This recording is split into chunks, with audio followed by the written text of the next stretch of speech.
My name is Andy and I was born and raised in Uganda in a small town called Bushenyi. I had 3 brothers and 1 sister.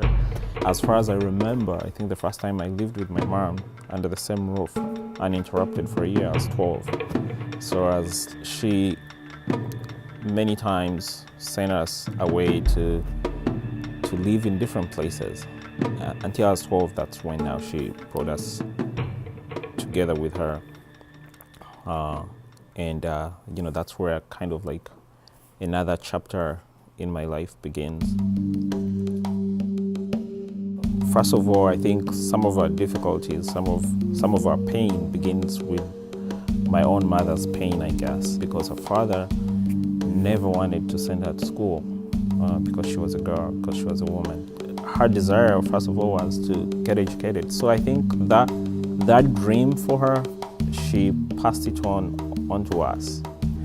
And her number one desire was that we could get education, be educated in good schools, and be better citizens, be better men, break out of poverty, the cycle of poverty that we were into. When we were still young, I was beginning to get to middle school. Somebody, took a risk on her, gave her a small loan. It was about $35, and she started a small business. I don't even know really how to explain it, but I think when I say that nothing really robs you of your dignity like poverty, it's simply that, because you don't feel dignified at all. That's when I started dreaming of things that God could potentially use my life to do, and then I had this desire, a strong desire, that I wanted to get involved in microfinance, because first of all, as a product of it, successful product, but for us to do it on a major scale, I needed to go where that is possible, and that is in America. And then I realized that, without somebody taking a risk on my mother, I wouldn't be here. Our trajectory would have been totally different. And so that's why I'm really passionate about it, because I'm not the only success, or my mother is not the only success story. It's a lot of success stories. And then God showing me is like, you look at Africa and look at how much I've given you.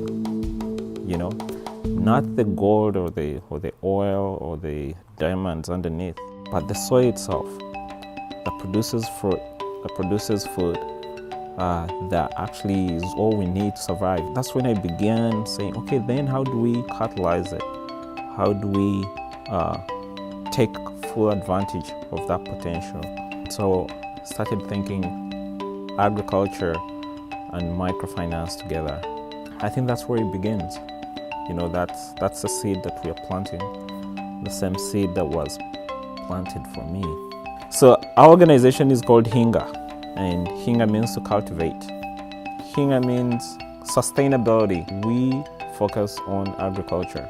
We invest in communities instead of entrepreneurs. Most importantly, Hiinga's mission, our number one mission, is for people to know the Lord, is for people to know Christ.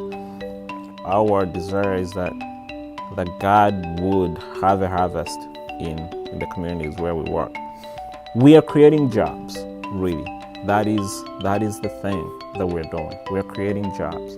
We're not just sending money to Africa. We are creating jobs, and jobs matter. If jobs matter in America or in Europe, yes, they also matter in Africa. They matter because jobs create sustainability. They help people to invest in their families, invest in their communities, hopefully, and invest in their local church. And so our microfinance, our agricultural programs, that is exactly what it's doing. Because how else can I show somebody that I love them? other than, trying to meet them from where they are, meet their need. My name is Andy Agaba. I'm a child of God, and Hiinga is my purpose.